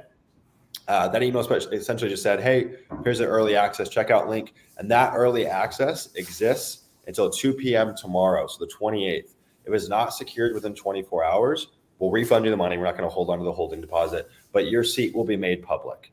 So if you're hemming and hawing, you have a bit of time, but tomorrow at 2 p.m. PST is the cutoff. You'll get the refund for the holding deposit, and it'll be made. That remaining seat will be made public. So that's the lowdown there, guys. If you have any questions, feel free to put them in the chat. I'm happy to hang out a bit longer. I'm getting on a boat in about an hour and a half, so I got to take a boat ride to get to my next destination here in Bali. But yeah, guys, happy to answer any questions. It could be Land Insights related. It could be marketing related. It could be land related. If you guys enjoyed this call, give me some love in the chat. If it was helpful on any level, let us know. Yeah. Rylan, anything else you want to go over? No, I guess I'll go get on my boat too. Well, Rylan, if you guys don't know, Rylan lives in Florida. You got like a little pontoon or something, huh? Yeah, a little pontoon in the backyard in the canal. Yeah. Is that what you're doing this weekend? What am I doing this weekend? I think I might just chill out this weekend, but I'm going to the Bahamas next weekend. The weekend. Are you taking the pontoon down to the Bahamas? No. No, I'm fucking with you. We might get like a private chartered boat though. Yeah. It's more affordable than you think, and then take it down there. You got to go through the Bermuda Triangle. See if I make it out. Yeah. Ari says, shout out to my onboarding calls. Absolutely. Shout out to Ari's onboarding calls. Ari's been a huge help to us on so many levels inside Land Insights. He's kind of a pillar in the LEA community as well. He's been there for, I think, right under probably 10 months, maybe 8 months inside of LEA. So thank you, Ari. Appreciate all you do.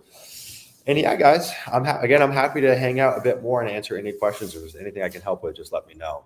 Or Rylan, if you guys want to pick our brain on anything, you got us here for free. Feel free to pick our brain.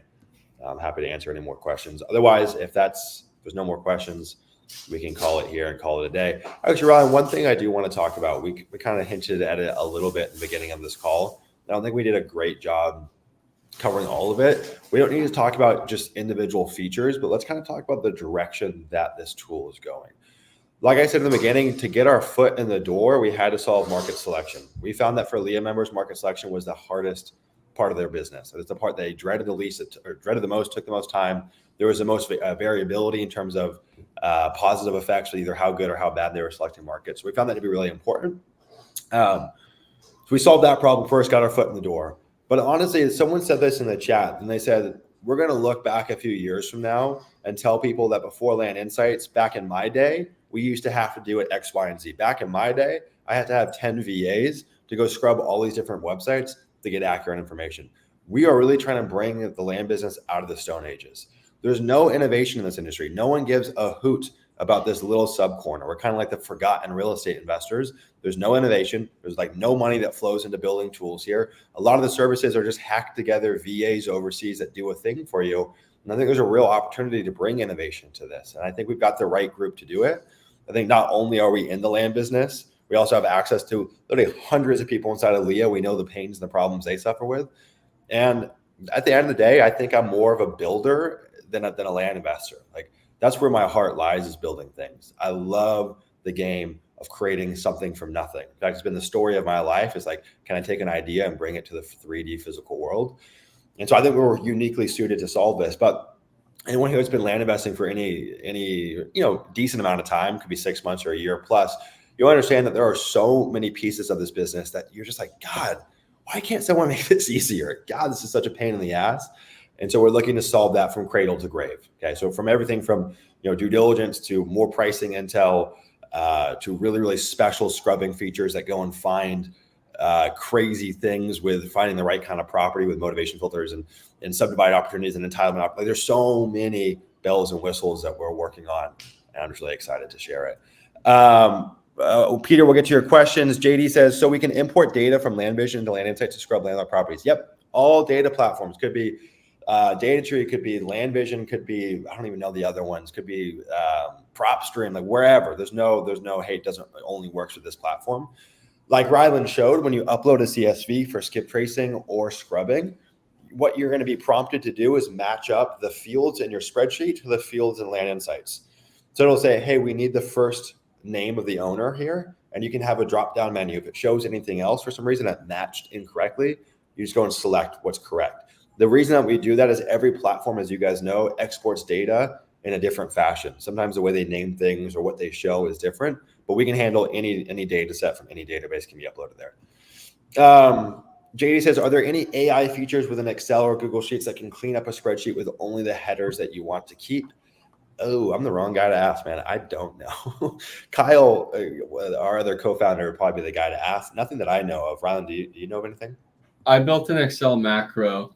So it's really easy to do. You can find somebody on Upwork to create it for you, but depending on what you want to keep, you just throw it through the macro and it does it for you. So just look up Excel macro, or if you're on like Upwork, Excel macro expert. And you just tell them, hey, I want to turn this spreadsheet into this every time. So that's what we have in our business.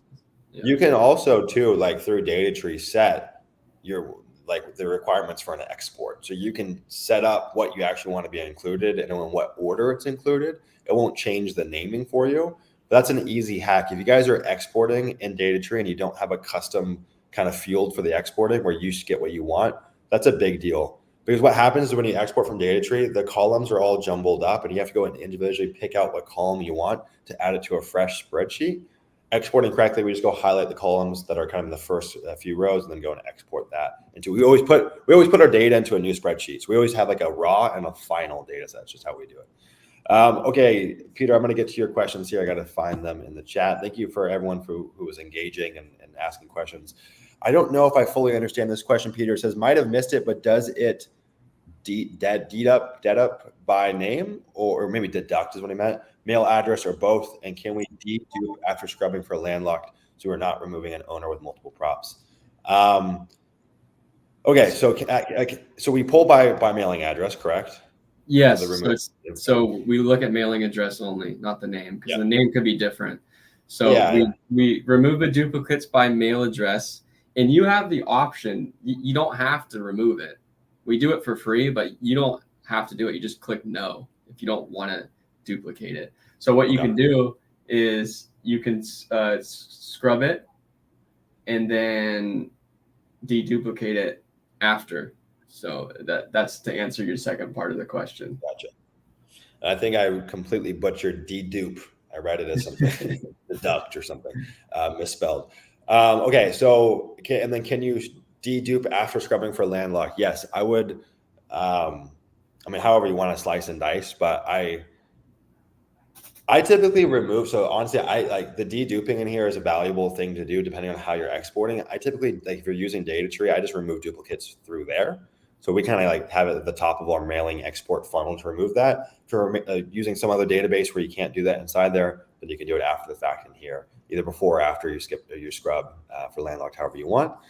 Okay, let me find your other question, Peter. A lot of questions, guys. I really do appreciate all the engagement. Let's see, where's the last question? Peter says, any plans to have a custom acreage range view, i.e. 5 to 40 acres? The $1 million question, the question everyone loves to ask. Ryan, you want to chime in on that? Yeah, so if you guys want a certain acreage range, feel free to fill out that form. We just can't have too many because that slows down the data on the platform. So our goal is to have fast, seamless, clean user experience. If we have the ability to change or choose each acreage range, it's going to be way too slow. It's just too much data. It's megabytes of data, literally. So that's why we have certain acreage ranges. But if we want 5 to 40, we can add that. But we just can't add like 15 more. It's a weird problem, and you guys are probably like, well, why would that exist? But it has to do with the actual scrubbing of the data. It's a really oddly a tough nut to crack. The good news is there's really only so many variations that are relevant. You know what I mean? And most of those variations already exist. Typically, like Ryland showed, like we're going to go and break down a county, maybe 0.1 to 100 acres, and then start chunking it down as you get into it, whether it's through zip codes or still at the county level for different acreage brackets. And we pretty much have everything you need covered there. JD, what do we do with the Tableau login? Just ignore it. Does it have a hard stop date for access? Rather than you want to answer that, I actually don't have the answer on that one. Yeah, Tableau login, you can use the old platform if you want, but we're going to get rid of it soon.